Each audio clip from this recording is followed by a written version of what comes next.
Seja bem-vindo ao canal da I3 Church. Meu nome é Thiago Madruga e eu quero te encorajar a alinhar o seu coração à ministração do Espírito Santo nesta palavra. Compartilhe com seus amigos e familiares e saiba, Deus quer falar com você. Esteja pronto para ouvi-lo. Deus abençoe. O título da mensagem de hoje é exatamente este: o poder de uma vida transformada. O poder de uma vida transformada.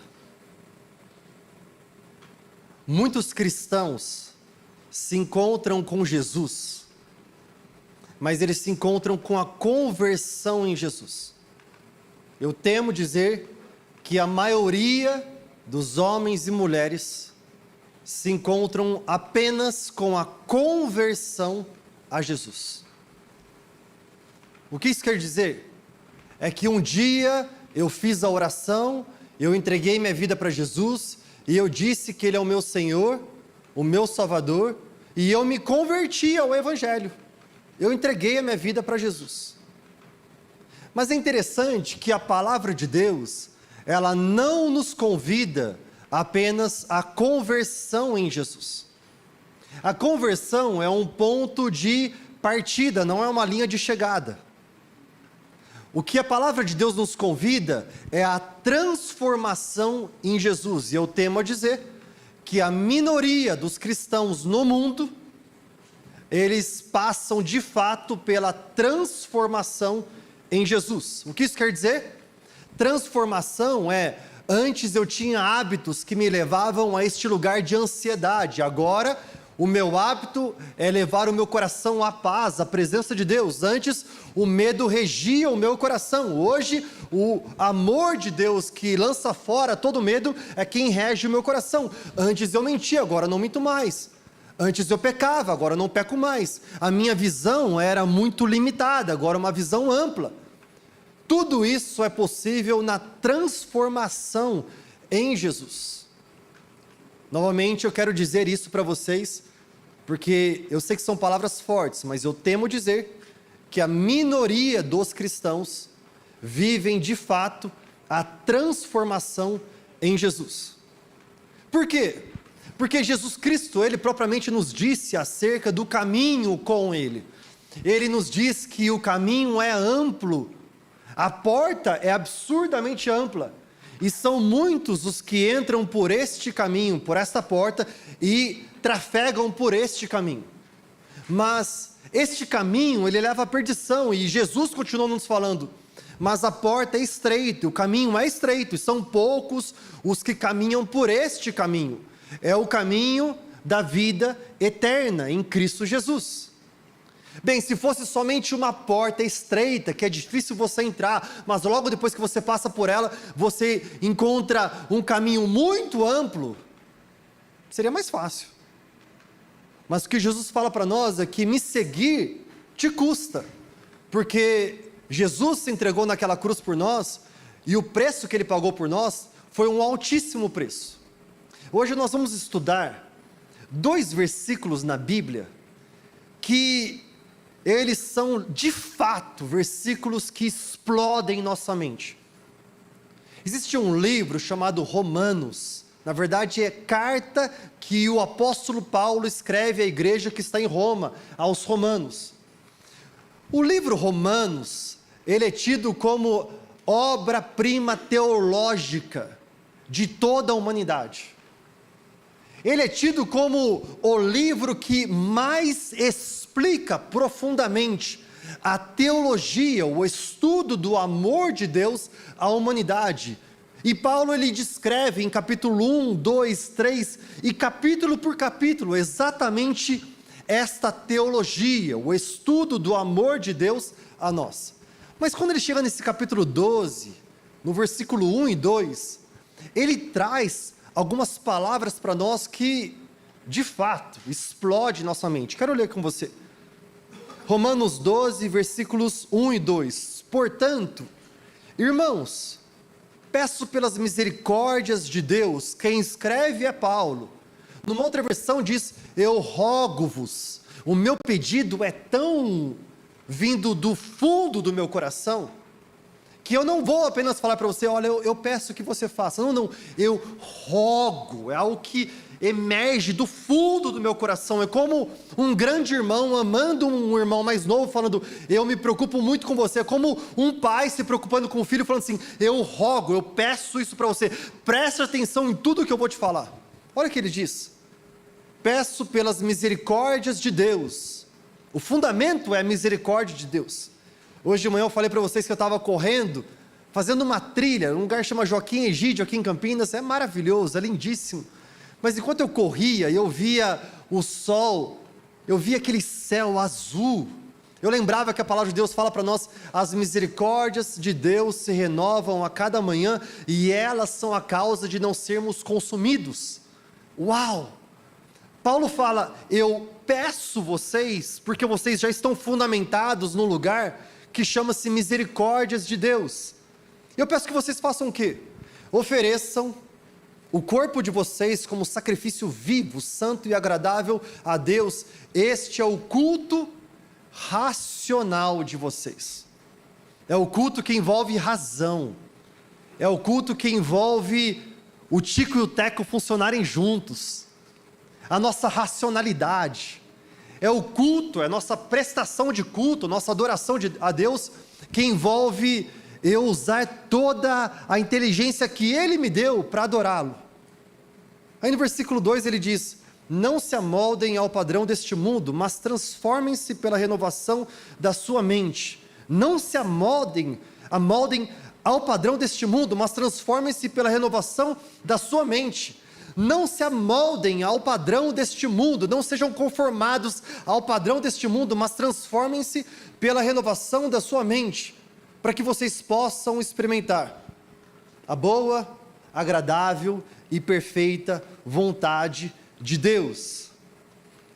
Essa passagem é tão rica e ela é tão profunda para nós, porque ela termina dizendo aquilo que todos nós queremos experimentar: a boa, a perfeita e agradável vontade de Deus. Eu quero estar no centro da vontade de Deus. Eu quero viver essa vontade que ela é boa. Eu quero provar e ver o quanto o Senhor é bom. Nós queremos que nossos lábios, eles experimentem a bondade de Deus, o amor de Deus. Nós queremos isso. Mas para viver isso, o apóstolo Paulo fala para nós, existem algumas coisas que nós precisamos cumprir. É interessante que ele diz no versículo 2, não se amoldem ao padrão deste mundo, mas transformem-se pela renovação da sua mente. O que ele está dizendo é que existem duas forças lutando exatamente agora, diante da nossa mente. Ou eu vou me amoldar, me conformar ao padrão deste mundo, à cultura desse século, ou então eu viverei uma vida em Cristo, que é transformação pela renovação da mente. Deus não nos chamou para sermos amoldados ao padrão do mundo. Ele não nos chamou para eu e você sermos uma massinha de brincar. Ele não chamou eu e você, Ele não nos criou para que nós sejamos pessoas que outras pisam em cima e nós nos amoldamos a diferentes tipos de tênis.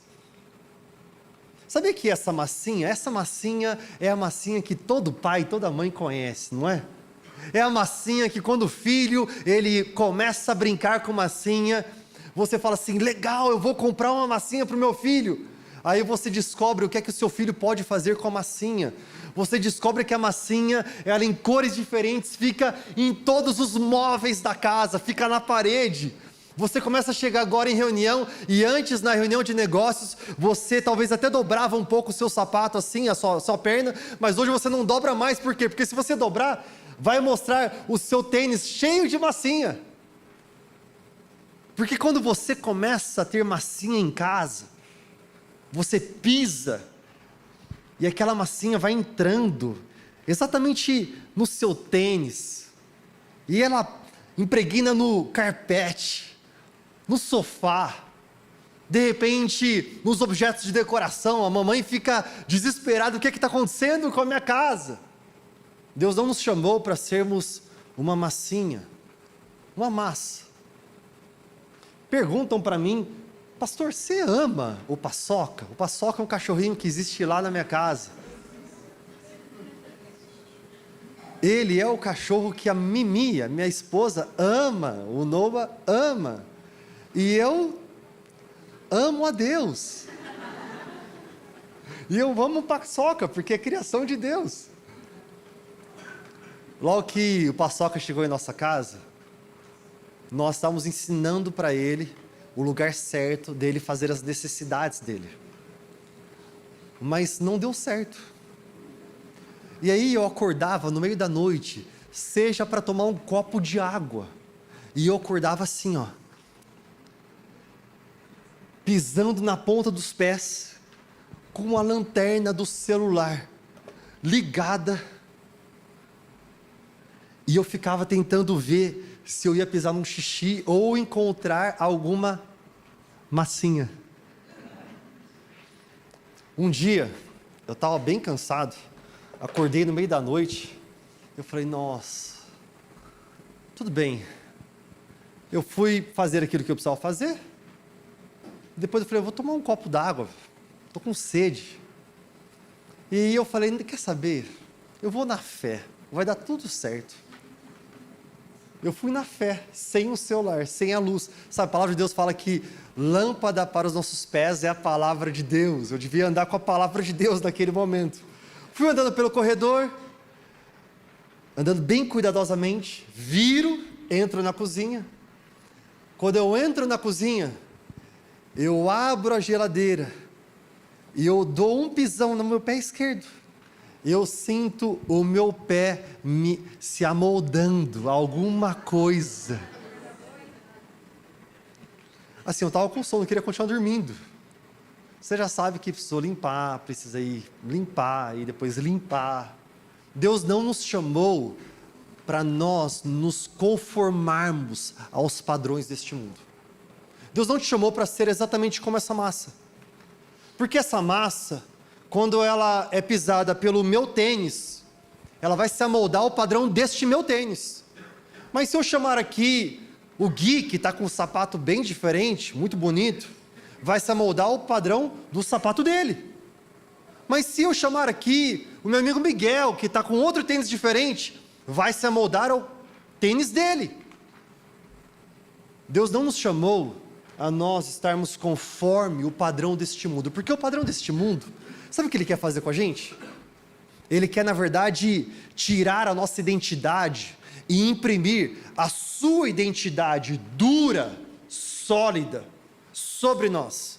É uma pressão dizendo, viu, você precisa pensar como todo mundo pensa. Você precisa raciocinar como todo mundo raciocina. O que Paulo fala para nós é, não se amoldem ao padrão deste mundo, mas transformem-se pela renovação da mente. Olha o que C.S. Lewis diz para nós.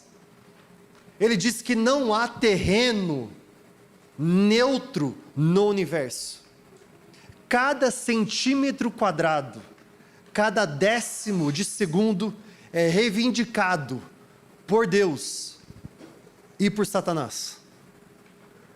Não tem como viver uma vida neutra. Não, pastor, quer saber, eu não estou nem conforme os padrões deste mundo, mas também nem vivendo uma vida de transformação, não há como. Ou eu estou sendo transformado pela renovação da minha mente, ou eu estou conforme os padrões deste mundo. Conformado ao mundo não foi como Deus nos criou para vivermos, mas transformados em Cristo. É interessante que a palavra transformar aqui no original é a palavra metamorfose, exatamente como uma borboleta, que era uma lagarta, e ela passa por uma metamorfose, algo lindo é criado. Essa palavra no original, ela vem de meta, uma palavra que nós ouvimos muito nos últimos dias, que significa mudança depois de estar com, e morfos, mudança de forma, mas mantendo a sua realidade interior. A verdade é que, quando Deus te criou no ventre da sua mãe, Ele já contou todos os seus dias, e Ele imprimiu em você um DNA, em você uma personalidade, em você Ele diz: eu te fiz a minha imagem conforme a minha semelhança. Em primeiro lugar, nós precisamos entender que viver uma vida de transformação pela renovação da mente, é que nós, cristãos em Jesus, nós somos feitos nova criatura. Somente por isso já seria motivo de nós celebrarmos. Aquele que antes vivia debaixo de um medo não vive mais. Aquele que antes estava perdido agora é salvo. Ele encontrou-se com Jesus. É interessante que quando Paulo vai escrever, não se amoldem aos padrões deste mundo, mas transformem-se pela renovação da mente. Ele está dizendo para nós, diante de um contexto que ele já deu muitas bombas teológicas de boas novas para nós. Olha o que diz Romanos 8, ele fala para nós que já não há condenação para aqueles que estão em Cristo Jesus. Ele diz que nem morte, nem vida, nem principado, nem potestade, nem anjos, nem o presente, nem o porvir, nada nos separará do amor de Deus. São boas novas. Uau, eu quero tudo isso. Nós ouvimos essas boas notícias, a boa notícia de que Jesus Cristo se entregou na cruz por mim e por você, que Ele levou sobre si nosso pecado, nossa iniquidade. A gente fala: uau, eu quero isso, e eu tomo posse dessa realidade. Mas para eu viver a vontade de Deus, eu preciso entender que existe uma resposta minha àquilo que Jesus Cristo fez. A vontade de Deus para você é essa: Ele nos transformou, Ele transformou você em Cristo Jesus, para ser uma nova criatura. Ele uniu você a Jesus, vocês dois são um. Ele te encheu, você está cheio do Espírito Santo. Você tem um propósito aqui na terra, e você é destinado aos céus. Olha que maravilhoso isso. Deus nos transformou em Jesus, nos uniu a Ele, nos encheu com o Espírito Santo, nos deu um propósito para ser vivido aqui na terra, e nós somos destinados aos céus para viver com Ele eternamente. Mas a pergunta que eu faço para vocês é: o que é de fato viver uma vida com mente renovada? O que é exatamente que a Bíblia me ensina ser transformado pela renovação da mente? Em primeiro lugar, ser transformado pela renovação da mente é uma vida que passa agora a viver em gratidão. Diga: gratidão. O mundo vai falar para nós não agradecermos, que você tem mérito naquilo que você recebe, que você precisa, na verdade, até talvez puxar o tapete de outra pessoa para você alcançar aquilo que você tanto sonha, o que você quer. Mas a palavra de Deus diz para nós que aqueles que estão em Cristo Jesus, eles vivem uma vida de gratidão. Na semana passada nós aprendemos que a vontade de Deus para nós é: deem graças em todo tempo. Esta é a vontade de Deus. Alegrem-se, continuem orando, deem graças em todo o tempo, pois esta é a vontade de Deus. Olha o que diz Romanos 11, versículo 33.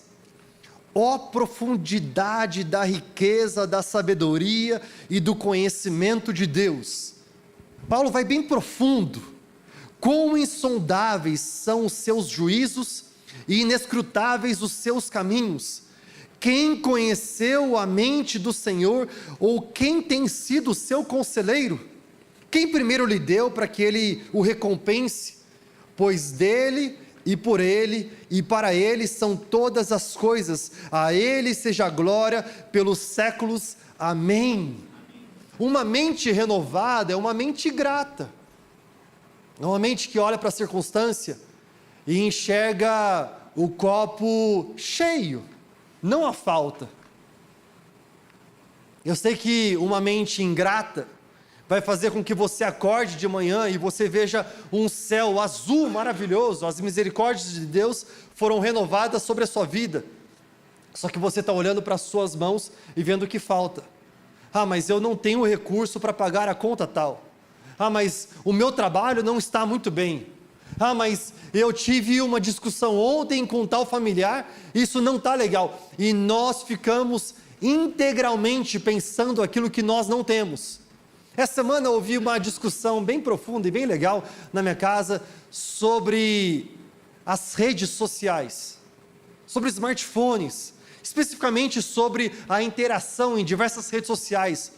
Não sei se você sabia, mas há um aumento drástico de ansiedade e de falta de propósito, de falta de identidade, exatamente pelo fato de que nós estamos ali diante das redes, competindo e comparando.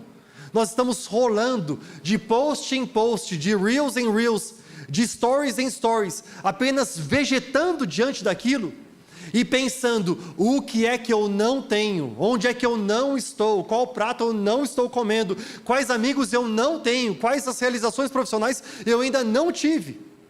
Quando uma mente renovada, ela olha para a grandeza de Deus e ela fala: quão grande é o Senhor. Eu sei que eu posso estar passando por dificuldades. Eu sei que pode ser que ontem houve uma discussão no casamento, mas eu olho para a grandeza do Senhor e eu lembro que o mesmo Deus que uniu o homem e a mulher, exatamente no altar, em matrimônio, é o Deus que agora vai restaurar. Não importa a picuinha, não importa o problema, não importa a discussão, nada é impossível para o Senhor. Uma mente grata é aquela que olha para trás e diz: o maná Ele entregou ontem. Sabe o que significa maná no original? No hebraico, maná significa manhu. Sabe o que é manhu? Manhu é uma pergunta, é: o que é isto? Eles nunca tinham visto isto antes. Deus está entregando todas as manhãs um alimento novo para eles, e a pergunta deles é: manhu, manhu, e todo mundo começa a dar o nome disso de maná.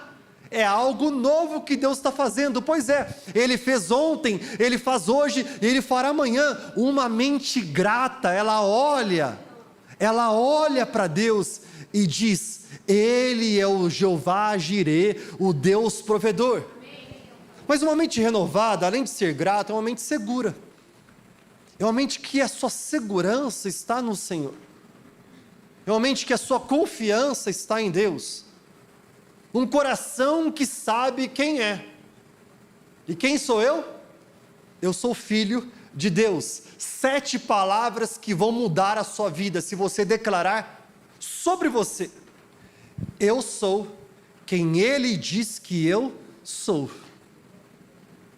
Eu sou quem Deus diz que eu sou. Talvez você pode ter enfrentado hoje uma dificuldade diante do trabalho. Alguém veio e trouxe uma palavra de acusação a você. Eu não sou o que os homens dizem que eu sou. Eu não sou o que a circunstância diz que eu sou. Eu também não sou quem o meu erro diz que eu sou, porque nós somos homens e mulheres que erram. Nós somos falhos, nós fracassamos, mas eu sou quem Ele diz que eu sou. Romanos 8, versículo 5, olha o que diz a palavra de Deus: quem vive segundo a carne, aspira ao que a carne deseja, mas quem vive de acordo com o Espírito, aspira ao que o Espírito deseja. A aspiração da carne conduz à morte, mas a do Espírito conduz à vida e à paz. Porque a aspiração da carne é inimizade contra Deus, pois não se submete à lei de Deus, nem pode fazê-lo. Quem é dominado pela carne não pode agradar a Deus. Entretanto, vocês não estão sob o domínio da carne, mas do Espírito, se de fato o Espírito de Deus habita em vocês. E se alguém não tem o Espírito de Cristo, este não pertence a Cristo. Mas se Cristo está em vocês, o corpo está morto por causa do pecado, entretanto o Espírito está vivo por causa da justiça. Glória a Deus por isso. Agora, se o Espírito daquele que ressuscitou Jesus dentre os mortos habita em vocês, aquele que ressuscitou Cristo dentre os mortos também dará vida ao corpo mortal de vocês por causa do Espírito dele que habita em vocês. Essas são boas novas. É uma excelente notícia. É a notícia de que eu estou seguro no Senhor, porque eu não quero viver conforme os padrões deste mundo, buscando aquilo que a minha carne quer que eu viva. A minha carne quer saciedade momentânea, é hedonismo, é carpe diem, é busque aquilo que você quer, da forma que você quer, aqui e agora. Mas uma vida guiada pelo Espírito de Deus não é nutrida pelas coisas da carne. Antes, a minha nutrição, o meu alimento vem daquilo que o Espírito de Deus fala para mim.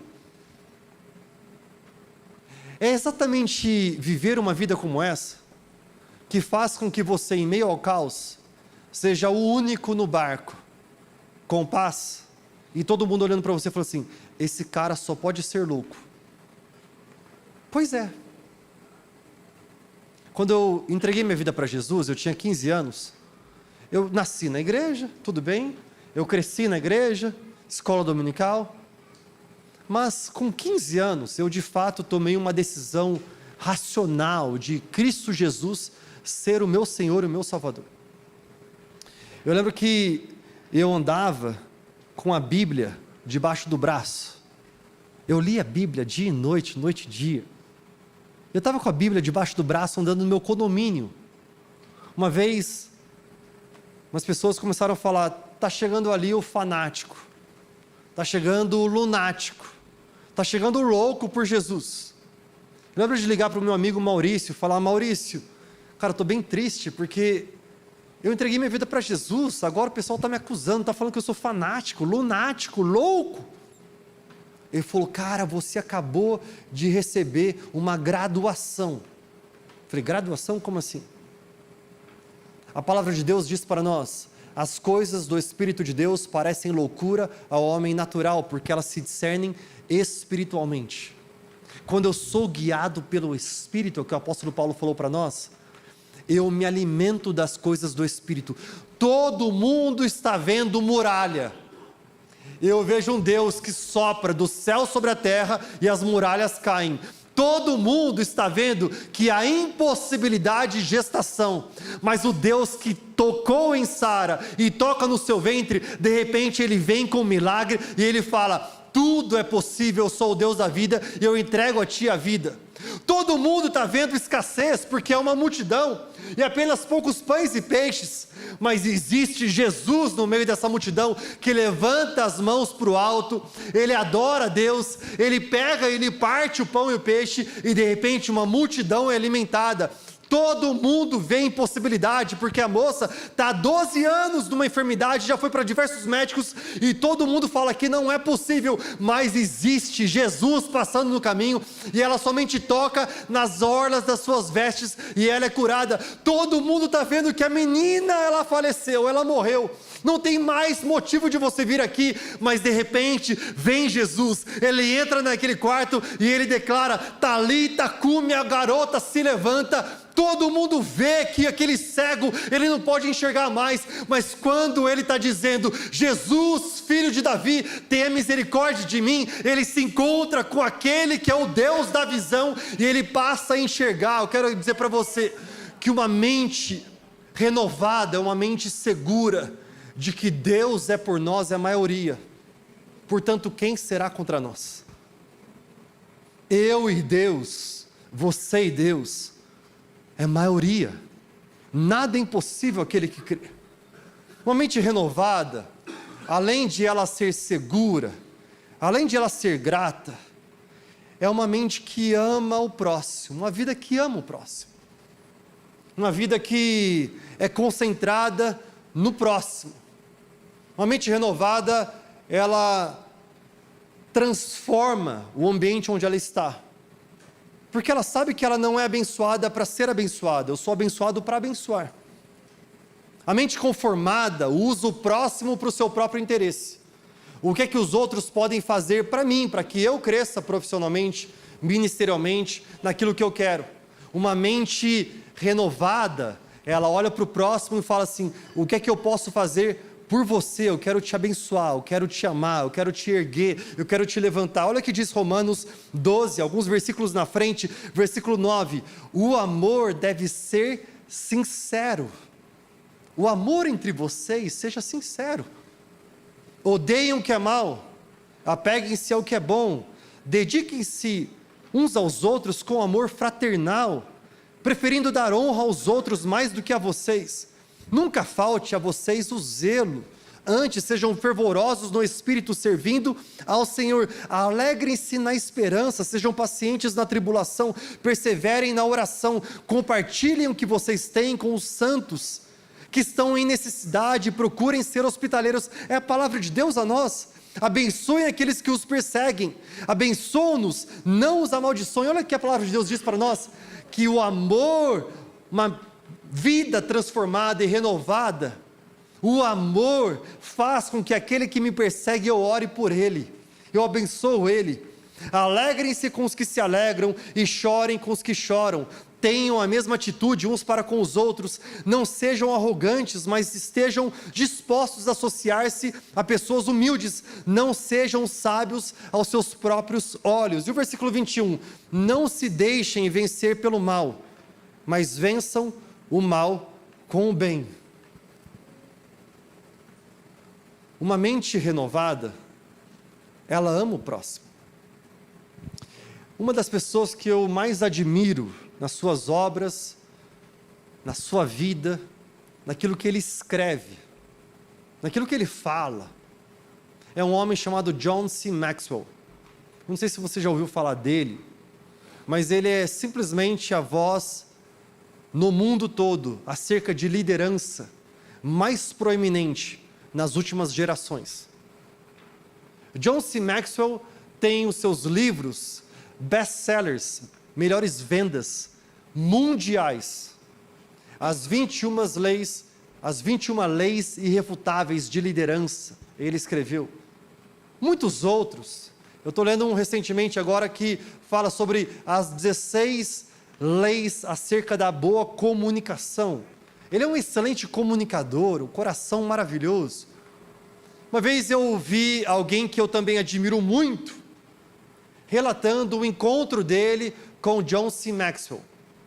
Um homem chamado Louis Giglio, eu admiro muito Louis Giglio, pastor da Passion City Church em Atlanta, nos Estados Unidos. Eu já tive o privilégio de estar em alguns lugares e vê-lo pregar pessoalmente, conhecê-lo, admiro muito ele.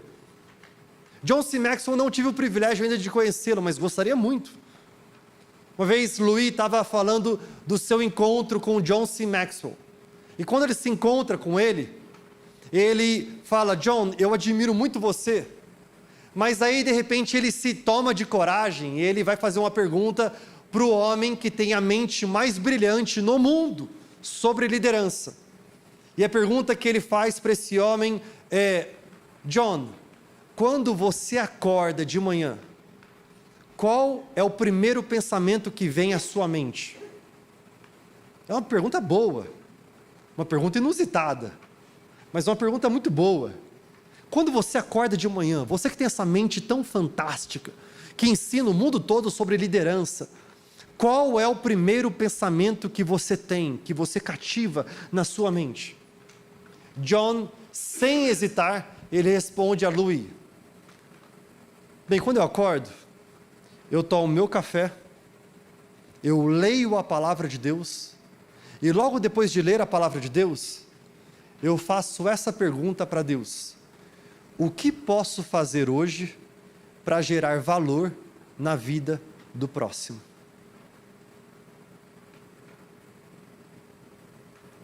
Para pensar nisso.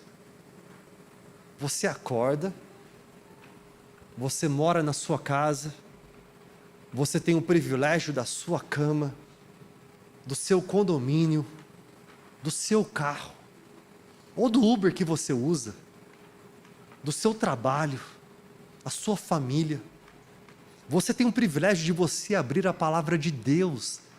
A primeira coisa que você faz, eu quero como um pastor dizer a você, não faça aquilo que os conformados aos padrões deste mundo fazem. Sabe o que eles fazem? Logo que acordam, eles vão ao Instagram, eles vão aos problemas no WhatsApp, eles vão às listas de e-mail. Não, você abre a palavra de Deus, a palavra de Deus ministrou o seu coração, aí você pode fazer essa pergunta, o que posso fazer, eu que estou aprendendo e recebendo da palavra de Deus, para gerar valor na vida do meu próximo? Número 4, uma mente renovada, é uma mente alerta.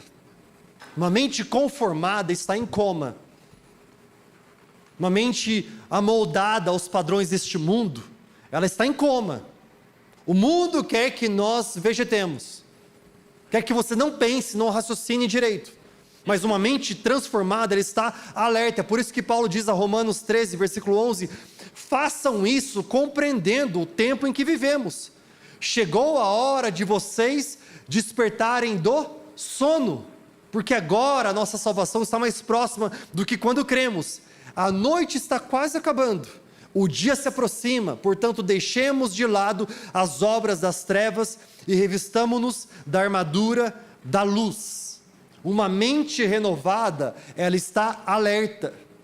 Eu não vou realizar tudo aquilo que eu realizo diariamente sem pensar claramente qual é a produtividade disso na minha vida e principalmente aquilo que Deus tem para realizar em mim e por meio de mim. Uma mente renovada, ela está alerta. Alerta que os dias, eles não são fáceis, eles são difíceis. Alerta de que nos últimos dias o amor de muitos vai esfriar. Eu sei disso. Mas também a palavra de Deus fala que nos últimos dias Ele vai derramar do seu Espírito sobre os seus filhos e as suas filhas, e eles profetizarão. Eu vejo com os meus olhos o amor de muitos se esfriando, mas eu também vejo com os meus olhos que o Espírito de Deus está vindo sobre nós, para nós termos as palavras proféticas a esta sociedade que está perdida. Quando você chega alguém no caixa de um supermercado, quando você passa por alguém no seu trabalho, quando você está encontrando alguém num dia de corrida com o seu grupo de corrida, quando você vai à academia, quando você se depara com um vizinho, não importa onde, Deus está dando oportunidade para você ter palavras proféticas para dizer àquela pessoa. Muitas pessoas estão perdidas e nós temos Jesus. Por que é que nós estamos nos calando diante de um tempo de tanta escuridão? O problema não é o barulho dos ímpios, mas o silêncio daqueles que são de Deus, os filhos de Deus. Nós precisamos estar alertas de que este é o tempo. E por último, uma mente renovada é uma mente confiante. É uma mentalidade de vitória. Quando nós entendemos que nós vivemos pela graça sois salvos, é favor imerecido. É entender que Jesus, Cristo, em nós, é a esperança da glória. Olha o que diz Romanos 16, 20. O Deus da paz, em breve, esmagará Satanás debaixo dos pés de vocês. É de vocês. Portanto, a minha confiança é que eu já li o livro da vida, a palavra de Deus, do começo ao fim, de capa a capa.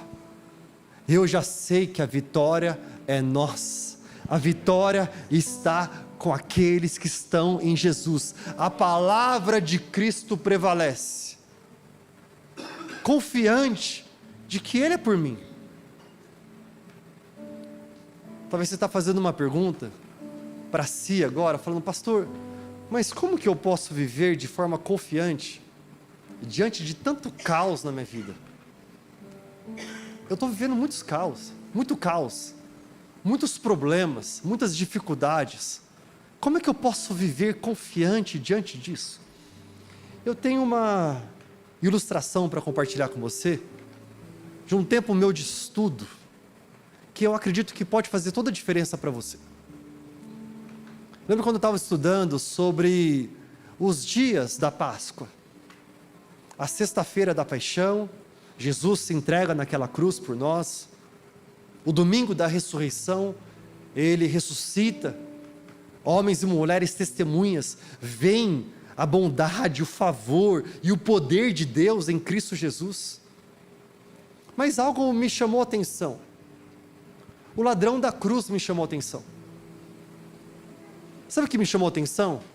É que esse processo de crucificação era um processo público. e era um processo coletivo. Jesus, nós temos o relato de que ele foi crucificado com outras 2 pessoas, um homem à sua direita e um homem à sua esquerda. Mas talvez foram mais homens que estavam lá sendo crucificados antes. Nós sabemos de 3, Jesus e mais 2. Agora nós também sabemos que o caminho dele até aquele lugar, aquele monte onde ele foi crucificado, não foi um caminho que Jesus pegou um Uber e de repente ele estava lá, e a madeira que ele seria crucificado, ela foi levada numa Hilux, num carro, até lá. Não. Ele levou sobre si aquela madeira pesada. Ele caminhou por aquela via dolorosa.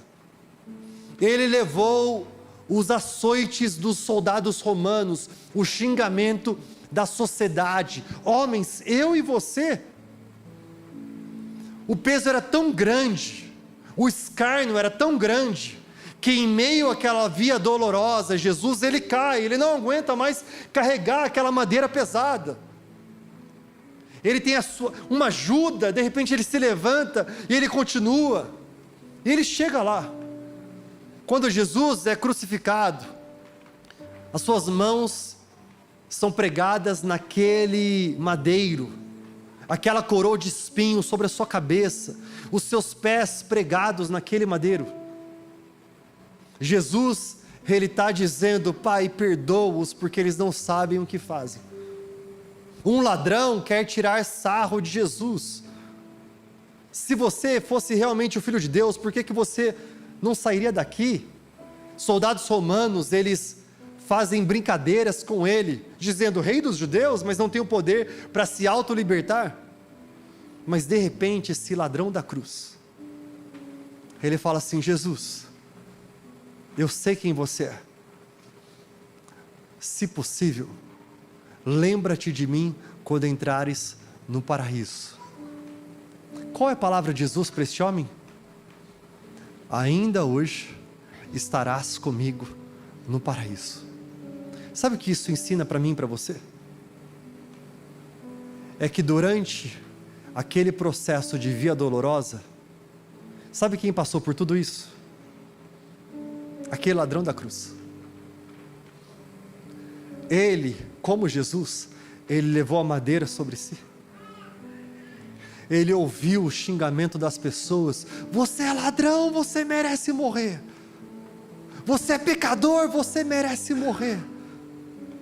Ele olhou para si e ele falou: de fato eu mereço. Olha só a mentira que eu fiz. Olha só a falha que eu cometi. Olha o erro que eu tive. Olha só quão pequeno eu sou, quão sujo eu sou. Ele está caminhando por essa via dolorosa. E durante todo esse processo que ele caminha, quem é que estava com ele, ao lado dele, em todo o tempo? Jesus. Eu quero dizer para você, como viver confiante em meio ao caos, é que no meio da sua via dolorosa, Ele não apenas te encontra lá na frente, para dizer: ainda hoje estarás comigo no paraíso, mas Ele passa ao seu lado. Ainda que eu ande pelo vale da sombra da morte, eu não temerei mal algum, porque Ele está comigo. Ainda que eu ande pelo vale, eu não permaneço no vale, eu não fico no vale, o meu destino não é o vale, não, eu passo pelo vale. Ainda que eu ande pelo vale da sombra da morte, eu não temerei, porque Ele está comigo. A mente renovada, ela está confiante no processo, mesmo quando o processo é caótico. Será que você pode ficar de pé onde você está? Como é bom adorar a Deus com você. Graças a Deus pela tecnologia, talvez você está numa outra cidade, estado, país ou continente, e nós estamos aqui juntos buscando a face de Deus. Eu quero compartilhar esse QR Code. Basta você apontar a câmera do seu celular para ele e você vai ser direcionado ao nosso WhatsApp. Nós queremos ouvir qual é o seu pedido de oração. Nosso time de intercessão está pronto para orar e interceder a Deus Pai por sua vida e sua família. Além disso, nós acreditamos numa igreja pastoral, em que as ovelhas são pastoreadas. Se você está precisando de um aconselhamento pastoral, talvez conversar, compartilhar aquilo que está acontecendo com você, eu quero dizer que nós estamos aqui a seu dispor, porque acreditamos que o reino de Deus é para ser vivido hoje. E é por isso que nós vivemos em comunidade, próximos uns dos outros. Bem, essa palavra falou com você, não falou? Falou comigo de forma tremenda e eu quero te encorajar. Compartilha com seus amigos, familiares. Vamos juntos compartilhar as boas novas do reino de Deus e da palavra de Deus. Deus abençoe muito você.